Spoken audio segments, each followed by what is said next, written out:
नमस्कार, आप देख रहे हैं भारत की खबर। मैं हूं सौरभ शर्मा, आपके साथ कुछ देश की और दुनिया की खबरों का एक अपडेट आपको हम दे दें। पहले बात करते हैं उत्तर प्रदेश से। उत्तर प्रदेश का चुनाव धीरे धीरे धीरे धीरे अब परवान चढ़ता हुआ दिखाई दे रहा है। जिस तरीके की गतिविधियां जो हैं सारे कैंप्स में दिखाई दे रही हैं, तो उसका एक अपडेट मैं आपको दूंगा। बीजेपी, समाजवादी पार्टी, कांग्रेस और बसपा, जी हां, मायावती की पार्टी भी इस बार काफी एक्टिव होती दिखाई दे रही है। चारों खेमों में इस वक्त क्या चल रहा है, सबसे पहले बात भारतीय जनता पार्टी की करते हैं। बीजेपी के मुख्यमंत्री और दोनों उप मुख्यमंत्री इस वक्त सुपर एक्टिव हैं। आप जानते हैं इस वक्त एक बड़ा विवाद शंकराचार्य अभिमुक्तेश्वरानंद जी को लेकर के चल रहा है। कुछ लोग उनको शंकराचार्य मानने से ही इनकार कर रहे हैं। सुप्रीम कोर्ट की रूलिंग का हवाला दिया जा रहा है। प्रशासन ने उनको माघमेले प्रयागराज में अव्यवस्था फैलाने के आरोप में नोटिस भी दिया हुआ है और यह भी कहा है कि क्यों ना आपको मेले से प्रतिबंधित कर दिया जाए। वो धरने पर बैठे हुए, इस बात को कई रोज बीत चुके हैं। इस बीच में सरकार का रुख नरम होता हुआ नहीं दिखाई दिया। आपने देखा कि उनको नोटिस भी दिए गए, उस पर प्रशासन ने बार बार बयानबाजी भी की। फिर मुख्यमंत्री योगी आदित्यनाथ ने भी कुछ बड़े सख्त अल्फाज बोले। उन्होंने कहा साधु भेष में कुछ लोग, सन्यासी भेष में कालनेमी जो है हमारे बीच में है, राष्ट्र को नुकसान पहुंचाना चाहते हैं। उन्होंने नाम किसी का नहीं लिया, लेकिन जोड़कर देखा गया था। कहानी यहां तक तो सभी जानते हैं। उसके बाद जो इस वक्त हो रहा है, यूपी सरकार, बीजेपी और इस शंकराचार्य के मुद्दे पर लग रहा है कुछ तो पक रहा है। क्योंकि जो उप मुख्यमंत्री हैं केशव प्रसाद मौर्य, एक तरफ मुख्यमंत्री का इतना सख्त रुख, प्रशासन का नोटिस देना शंकराचार्य को, और उप मुख्यमंत्री केशव प्रसाद मौर्य का एक बार नहीं, दो बार नहीं, 4-5 बार अब यह कह देना कि मेरा भगवान शंकराचार्य जी के चरणों में प्रणाम है, वो विवाद खत्म करें और जाकर के स्नान करें। बार बार जो वो ये बयान दे रहे हैं, अब या तो ये यूपी सरकार की good cop bad cop policy है कि सरकार सख्त रुख दिखाएगी, एक उप मुख्यमंत्री जो है वो उनको मनाने के प्रयास करेंगे। लेकिन जो लोग केशव प्रसाद मौर्य और योगी आदित्यनाथ जी की राजनीति का इतिहास और उनके दोनों के आपस का इतिहास जानते हैं, तो ये वो कोई आम सहमति से ऐसी बातें कर रहे हैं दोनों, ऐसा लगता तो नहीं है। लेकिन केशव प्रसाद मौर्य बार बार एक बहुत सॉफ्ट अप्रोच के साथ शंकराचार्य जी को मनाने का प्रयास कर रहे हैं। इनफैक्ट उनसे यह भी सवाल हुआ जब शंकराचार्य जी ने कहा कि ये मेरा अपमान तो राज्य सरकार ने किया है, मुख्यमंत्री को मुझसे माफी मांगनी चाहिए, मुख्यमंत्री को यहां आना चाहिए। उन्होंने कहा कि केशव मौर्य को मुख्यमंत्री बनाया जाना चाहिए, उनकी अप्रोच बेहतर है। तो यह सवाल भी हुआ केशव प्रसाद मौर्य से कि शंकराचार्य जी तो कह रहे हैं कि आपको मुख्यमंत्री होना चाहिए।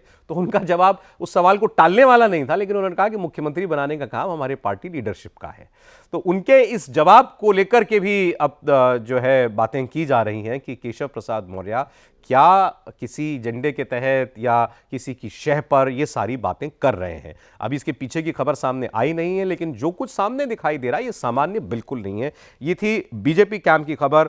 अब मैं आपको बताता हूं कैसे सारी पार्टियां एक दूसरे के वोट पर नजर गड़ाए हुए दिखाई दे रही हैं। शंकराचार्य विवाद का पूरा इस्तेमाल समाजवादी पार्टी के नेता अखिलेश यादव वो करना चाहते हैं, सनातनियों को बीजेपी के खिलाफ सनातनियों का विरोध भड़काकर। बार बार उनका कहना कि शंकराचार्य का अपमान सनातन का अपमान है। ये सनातन विरोधी रवैया है भारतीय जनता पार्टी का।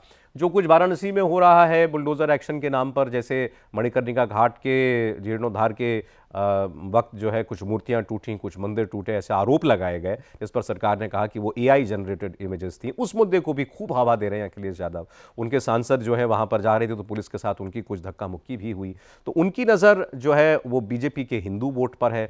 लगातार अखिलेश यादव का प्रयास ये है कि वो एक सॉफ्ट हिंदुत्व की इमेज जो है वो किसी तरीके से एक मेकओवर करें अपने लिए। जैसे वो प्रेस कॉन्फ्रेंस में बताते हैं कि मेरे घर में 45 गाय हैं, हमारे घर की तो पहली रोटी गाय को जाती है, ऐसा भाजपा वाले कौन करते हैं, जरा मुझे बताइएगा। तो वो सॉफ्ट हिंदुत्व की राह पर चलते हुए दिखाई दे रहे हैं। लेकिन बीजेपी के सरकार के दूसरे उप मुख्यमंत्री जो है ब्रजेश पाठक, उन्होंने आह्वान किया यादव समाज का कि यादवों से बड़ा तो कोई सनातनी समाज होता नहीं है, और अब ये यादव समाज को तय करना है कि मथुरा में भगवान कृष्ण कब बंसुरी बजाएंगे। मतलब वो कह रहे हैं कि यादव समाज अगर साथ देगा तो जैसे राम मंदिर में भगवान राम विराजमान हुए, रामलला विराजमान हुए, ऐसे मथुरा में भी कृष्ण जन्मस्थली पर भी, वहां पर भी एक भव्य विराट मंदिर बन सकता है, वो विवाद भी हल हो सकता है। तो उनकी नजर अखिलेश यादव के core vote bank Yadav vote जो है वो उसके ऊपर है। अब मायावती जी की बात कीजिए। मायावती जी इस बीच में 2 बड़ी रैलियां कर चुकी हैं, 2 बड़ी सभाएं कर चुकी हैं वो, और उसमें उन्होंने दलित वोटों को एकजुट रखने का आह्वान भी किया।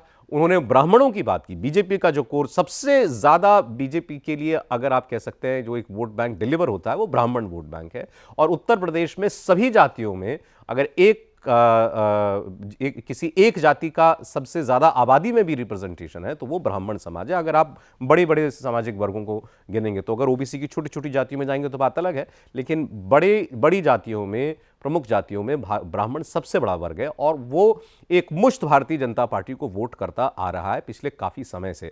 उस समाज के वोट पर मायावती जी की भी नज़र है। उन्होंने कहा अगर बीजेपी में सम्मान नहीं मिलता तो वो ब्राह्मणों को हमारे साथ आना चाहिए। वो भी, अखिलेश यादव भी, मायावती भी इन चीज़ों को, अफवाहों को, उनको हवा दे रहे हैं कि ब्राह्मण बीजेपी से नाराज़ है। लेकिन मायावती जी वो जानती हैं कि सत्ता में आने के लिए या यूपी में रेलेवेंट बने रहने के लिए केवल दलित वोट काफ़ी नहीं है, इसलिए उनको दलित के साथ मुसलमान और मुसलमान के साथ उच्च वर्ग का भी, ऊंची जातियों के भी समर्थन की ज़रूरत है। और यही अखिलेश यादव की भी प्रॉब्लम है कि केवल यादव और मुस्लिम वोट के दम पर वो बीजेपी को परास्त नहीं कर सकते, ये वो जानते हैं, नहीं कर पा रहे हैं पिछले 2 चुनाव में, और इसलिए वो भी, उनकी नज़र भी अब ओबीसी के साथ साथ अगड़ी जातियों के एक चंक पर है कि वहां से बीजेपी का एक वोट टूट का अभी उन्होंने कहीं तोड़कर लाया जाए। उन्होंने भी ये भी कहा कि जो जैसी जीत हमको 2024 में मिली है उससे बड़ी जीत 2027 के इलेक्शन में मिलेगी। अब देखिए, पुराने सहयोगी जब दूसरे के साथी बन जाते हैं तो कैसे उनसे जो है रिश्ता बदल जाता है।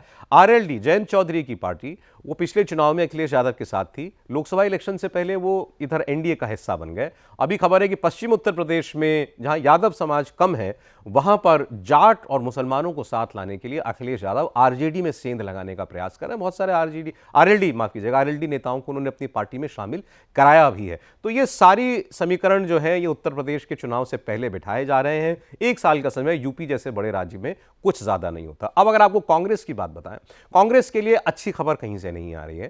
कांग्रेस पार्टी को छोड़ने वाले अभी हाल फिलहाल में जितने बड़े नाम दिखाई दे रहे हैं वो ज्यादातर मुसलमान नेता हैं। बिहार से शकील अहमद ने पार्टी छोड़ते हुए राहुल गांधी के लिए काफी कुछ कहा। एक बहुत इनसिक्योर नेता है, डरपोक नेता है, उन्होंने कहा वो किसी से मिलते नहीं है, बहुत सारे आरोप उन्होंने लगाए। उत्तर प्रदेश में नसीमुद्दीन सिद्दीकी 8 साल से वो कांग्रेस पार्टी का एक बड़ा मुस्लिम चेहरा बने हुए थे, बसपा से गए थे, बसपा में बहुत बड़ा कद हुआ करता था उनका, लेकिन कांग्रेस पार्टी उनका भी उपयोग नहीं कर पाई, ये उन्हीं का कहना है। उनको जंग लग रहा था, उन्होंने भी पार्टी छोड़ दी है। और ऐसे ही राशिद अलवी, उत्तर प्रदेश से आने वाले तीसरे एक बड़े नेता, मुसलमान नेता कांग्रेस पार्टी के, वो भी पार्टी में है, लेकिन वो भी अब खुलकर ये बात कहने लगे हैं कि मुसलमान नेता कांग्रेस से दूर क्यों जा रहे हैं, इसका जवाब कांग्रेस को तलाशना चाहिए। अगर देश में सबसे ज्यादा वोट कोई तबका कांग्रेस को करता है तो वो मुसलमान है, और इस बात में 100% सच्चाई है। लेकिन वो कह रहे हैं कि जिस तरीके से मुसलमानों का मोह भंग कांग्रेस पार्टी से होता हुआ दिखाई दे रहा है, इसका सीधा फायदा असदुद्दीन ओवैसी की पार्टी की जैसी पार्टियों को होगा। मुसलमानों का रुख ओवैसी जैसे लोगों की तरफ बढ़ता जाएगा अगर कांग्रेस ने इसको यही नहीं रोक लिया तो। लेकिन क्या कांग्रेस ऐसा कुछ कर पाएगी? ये अभी फिलहाल तो ऐसे कोई कंस्ट्रक्टिव कदम कांग्रेस की तरफ से नहीं दिखाई दे रहे। मायावती जी ने आज 26 जनवरी पर एक नया पासा भी फेंका। उन्होंने कहा कांशीराम जी को भारत रत्न दिया जाना चाहिए।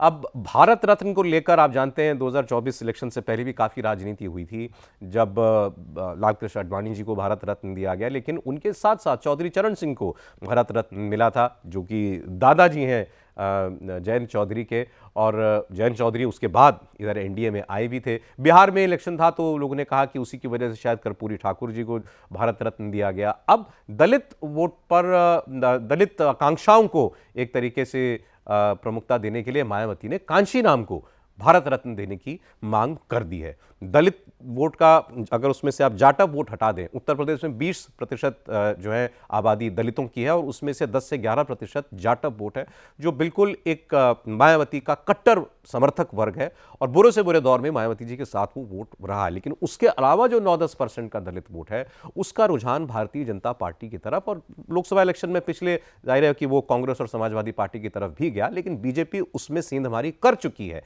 ये मायावती जानती है। इसीलिए ये मांग कि कांशीराम को भारत रत्न दिया जाना चाहिए। अब देखिए क्या कभी ये भी मुमकिन जो है वो हो पाएगा। वैसे अगर आप इस साल के पद्म अवार्डों पर एक नज़र डालेंगे तो बीजेपी ने अपनी विचारधारा से बिल्कुल विपरीत रुख रखने वाले नेताओं को भी पद्म पुरस्कार दिए हैं, जिसमें लेफ्ट के नेता, केरल के पूर्व मुख्यमंत्री वीएस अच्युतानंदन है, उनको पद्म विभूषण दिया गया है। शिबू सोरेन जेएमएम के पूर्व के जो जनक हैं और पूर्व मुख्यमंत्री हैं झारखंड के, अभी जो हेमंत सोरेन हैं उनके पिता हैं, उनको पद्म अवार्ड दिया गया है।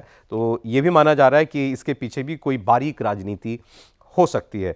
बिहार की अगर आपको खबर बताएं तो बिहार में तेजस्वी यादव को लालू यादव ने आरजेडी का कार्यकारी अध्यक्ष नियुक्त कर दिया है, वर्किंग प्रेसिडेंट उनको नियुक्त कर दिया है। और इसको लेकर पार्टी में तो नहीं लेकिन परिवार में बहुत ज़्यादा शोर मचा। उनकी बहन, बड़ी बहन रोहिणी आचार्य, जो कि बिहार विधानसभा इलेक्शन के बाद से ही बहुत तीखे तेवर अपनाए हुए हैं, उन्होंने अपने भाई के खिलाफ बहुत कुछ कहा। उन्होंने उन लोगों पर बहुत कुछ कहा जिन पर आरोप लगता है कि तेजस्वी यादव उन्हीं की सुनते हैं, इसमें प्रमुख तौर पर संजय यादव उनके सलाहकार जो हैं उनके लिए। तो उन्होंने इस पर ऐतराज़ जताया और कहा कि मेरे पिता के एक स्वर्णिम राजनीति का जो है पटाक्षेप है एक किस्म से, मेरे छोटे भाई को कार्यकारी अध्यक्ष बना देना। लेकिन सवाल दो हैं कि कार्यकारी अध्यक्ष बना करके क्या परिवार में जो ऑलरेडी एक फूट पड़ी हुई थी लालू यादव ने उसको खत्म करने के लिए वंस एंड फॉर ऑल ये जता दिया कि नेता और भविष्य आरजेडी का वो तेजस्वी यादव ही हैं। और अगर ऐसा है तो फिर वो कार्यकारी अध्यक्ष पर क्यों रुक गए, उनको पूर्ण अध्यक्ष क्यों नहीं बताया? पूर्ण अध्यक्ष लालू जी भी खुद हैं, लेकिन क्यों नहीं उनको पूर्ण अध्यक्ष बना दिया? इसके पीछे एक दिलचस्प एनेक्डोट भी है, पुरानी घटना। जब लालू यादव को जेल हुई और राबड़ी देवी को मुख्यमंत्री बनाया गया उनकी जगह पर, तो उस वक्त उन्होंने इससे पहले केवल एक बार कार्यकारी अध्यक्ष नियुक्त किया था, रंजन प्रसाद यादव को। और बताते हैं कि वो इतने खास थे लालू यादव के और उस वक्त इतने पावरफुल हो गए थे कि उन्होंने एक बार विधायकों की बैठक बुला ली। उस वक्त मुख्यमंत्री राबड़ी जी बन चुकी थी और उस वक्त ये कहा जा रहा था कि शायद वो राबड़ी देवी को हटा करके खुद मुख्यमंत्री बनना चाहते थे, तो जेल से आदेश निकालकर उनको कार्यकारी अध्यक्ष के पद से बर्खास्त कर दिया था लालू यादव ने। वो पहली बार था जब कोई कार्यकारी अध्यक्ष बना आरजेडी में, अब दूसरी बार है जब उन्होंने अपने बेटे को कार्यकारी अध्यक्ष बनाया है। उनके जो बड़े भाई हैं तेज प्रताप यादव, उन्होंने भी अपनी बहन के साथ ही अपनी आवाज़ मिलाई। उन्होंने कहा कि जो रोहिणी कह रही हैं वो बिल्कुल ठीक कह रही हैं कि ये एक किस्म से जो इनकी ताजपोशी हुई है ये तो खुद दूसरों के हाथ की कठपुतली हैं। ये उन्होंने अपने भाई तेजस्वी यादव के लिए कहा है। अब कुछ अंतर्राष्ट्रीय खबर आपको बता दें तो भारत में जो इस वक्त मुख्य अतिथि 26 जनवरी की परेड की थी, ईयू काउंसिल के चेयरमैन और यूरोपियन यूनियन की कमिश्नर जो हैं वो आए हुए थे और भारत और यूरोपियन यूनियन के 27 देशों के बीच में एक फ्री ट्रेड अग्रीमेंट लगभग हो चुका है। कल इसका ऐलान किया जा सकता है और कुछ वक्त में ये ज़मीन पर उतर जाएगा। ये कितना महत्वपूर्ण है उसके लिए केवल एक डेटा पर्याप्त होगा बताना कि यूरोपियन यूनियन हमारा सबसे बड़ा ट्रेडिंग पार्टनर है और उसके साथ अगर एक फ्री ट्रेड एग्रीमेंट होता है तो सीधे सीधे डोनाल्ड ट्रंप ने, अमेरिका के राष्ट्रपति ने हम पर 50% टैरिफ लगा करके जो भारत के खासतौर पर एक्सपोर्ट्स का जो नुकसान किया उसका हर्जाना यहाँ से भर सकता है, उसकी भरपाई यूरोप जो है वो कर सकता है। 136 अरब डॉलर का हमारा उनके साथ व्यापार है। भारत का यूरोप के साथ भी ट्रेड सरप्लस है, यूरोपियन यूनियन के साथ भी ट्रेड सरप्लस है, अमेरिका के साथ भी हमारा ट्रेड सरप्लस था, मतलब हम एक्सपोर्ट ज़्यादा करते थे, इंपोर्ट कम। यही स्थिति हमारी यूरोप के साथ भी है। यूरोप का पूरा बाजार खुल जाने के बाद भारत का बाजार भी खुलेगा, यूरोप को उससे बहुत फायदा होगा, उनको 140 करोड़ का बाजार मिलेगा, लेकिन हमें भी जो है यूरोप की मार्केट खुलने का हमको बड़ा असर पड़ेगा। खास तौर पर वो एक्सपोर्ट आइटम्स जिन पर टैरिफ का सबसे ज़्यादा असर पड़ा था, अमेरिका के टैरिफ्स का, कपड़े, जूते, दवाइयाँ, ऑटो पार्ट्स वगैरह, मतलब वो खासकर वो इंडस्ट्रीज़ जो कि मैन पावर इंटेंसिव हैं, जहाँ रोज़गार ज़्यादा से ज़्यादा लोग काम करते हैं, रोज़गार सबसे ज़्यादा है, उस पर उसका असर पड़ रहा था। वो काफ़ी हद तक बैलेंस किया जा सकता है यूरोप के साथ इस ट्रेड डील के माध्यम से। यूरोप के साथ ट्रेड डील के अलावा हमारी न्यूजीलैंड के साथ एक फ्री ट्रेड एग्रीमेंट हो चुका है, ओमान के साथ हो चुका है, यूके के साथ एक बायलैटरल डील हो चुकी है और ये माना जा रहा है कि इस डील का अमेरिका पर भी एक ऐसा दबाव पड़ सकता है कि डोनाल्ड ट्रंप, जिनकी वजह से भारत और अमेरिका की ट्रेड डील रुकी हुई है, उनको भी इस पर जल्द सहमत होना पड़ेगा। हालांकि भारत में कहीं कोई जल्दबाजी नहीं दिखाई देती है अमेरिका के साथ ट्रेड डील करने की। अगर अमेरिका की शर्तों पर ट्रेड डील होनी होती तो ये डील कब की हो चुकी होती। भारत ने जो रेड लाइंस अमेरिका के साथ ड्रॉ की थी वही यूरोप के साथ भी की हैं कि हम अपने कृषि क्षेत्र को नहीं खोलेंगे। हमारी आबादी का अधिकांश हिस्सा जो है वो कृषि पर डिपेंडेंट है, एग्रीकल्चर पर डिपेंडेंट है, डेयरी सेक्टर हमारा उससे जुड़ा हुआ है। तो हमने ना वो यूरोप के लिए खोला है और ना हम वो अमेरिका के लिए खोल रहे हैं। और ये अमेरिका के लिए एक भारत और अमेरिका की डील के बीच में एक बड़ा फैक्टर है कि भारत अपना वो एग्रीकल्चर सेक्टर नहीं खोलना चाहता, लेकिन हम इसमें भी अमेरिका के दबाव में नहीं आए। अब एक जो नई बात सामने आई वो ये कि अमेरिका के वित्त मंत्री ने ये एक पॉजिटिव स्टेटमेंट दिया है कि चूंकि भारत ने रूस से तेल खरीदना बहुत कम कर दिया है, जो कि पूरी तरह सत्य नहीं, हमने कम किया है लेकिन बिल्कुल खत्म कर दिया या बहुत कम कर दिया ऐसा नहीं है, लेकिन उनका यह कहना है कि चूंकि हमने तेल खरीदना कम कर दिया है तो इसलिए भारत के ऊपर 25% की लगी हुई अतिरिक्त पेनल्टी टैरिफ वो हटाए जा सकते हैं, उसका रास्ता खुल सकता है। तो एक ये पॉजिटिव डेवलपमेंट जो है वहां से हुई है। एक नेगेटिव डेवलपमेंट या उसको कहिए कि एक नेगेटिव बात जो पता चली है वो ये कि डोनाल्ड ट्रंप के ऊपर प्रभाव रखने वाले दो खास लोगों की वजह से भी ये ट्रेड डील आगे नहीं बढ़ पा रही है। इसमें खास तौर पर नाम लिया जा रहा है पीटर नवारो, जो उनके ट्रेड एडवाइजर हैं, और दूसरा नाम है उपराष्ट्रपति जेडी वैंस का, जिनकी पत्नी भारतीय मूल की हैं, उषा वैंस। लेकिन बताया जा रहा है पीटर नवारो और जेडी वैंस, इन दोनों ने अपने प्रभाव का इस्तेमाल करके डोनाल्ड ट्रंप के मार्फत भारत के साथ इस ट्रेड डील को रोकने में एक बहुत बड़ी भूमिका अदा की थी। ये वो फैक्टर्स हैं जिन पर शायद भारत का कोई बस नहीं है, लेकिन ये बात बार बार कही जा रही थी कि इस ट्रेड डील पे में सारी बातचीत हो चुकी थी, सारा लेगवर्क पूरा हो चुका था, केवल डोनाल्ड ट्रंप के हस्ताक्षर करने की देर थी। और ये बात उनके कॉमर्स सेक्रेटरी ने बताई थी कि वो इंतजार कर रहे थे नरेंद्र मोदी के फोन कॉल का, लेकिन ट्रंप भारत के साथ रिश्ते इतने खराब कर चुके थे, भारत के साथ डिप्लोमेटिक रिलेशंस को इतने निचले स्तर पर ले जा चुके थे अपनी बयानबाजियों से कि वो फ़ोन नहीं गया। और उन्होंने ही बताया कॉमर्स सेक्रेटरी ने कि इसकी वजह से डोनाल्ड ट्रंप ने उस ट्रेड डील पर साइन नहीं किए। लेकिन अब लगता है कि यूरोप के साथ ये डील होने के बाद अमेरिका के साथ भी ट्रेड डील जल्द हो जानी चाहिए और भारत के ऊपर लगी हुई ये पेनल्टी और ये टैरिफ्स जो हैं वो भी जल्द दूर हो जाने चाहिए। और इसका सबसे बड़ा इंपैक्ट भारत की इकोनॉमी पर होगा।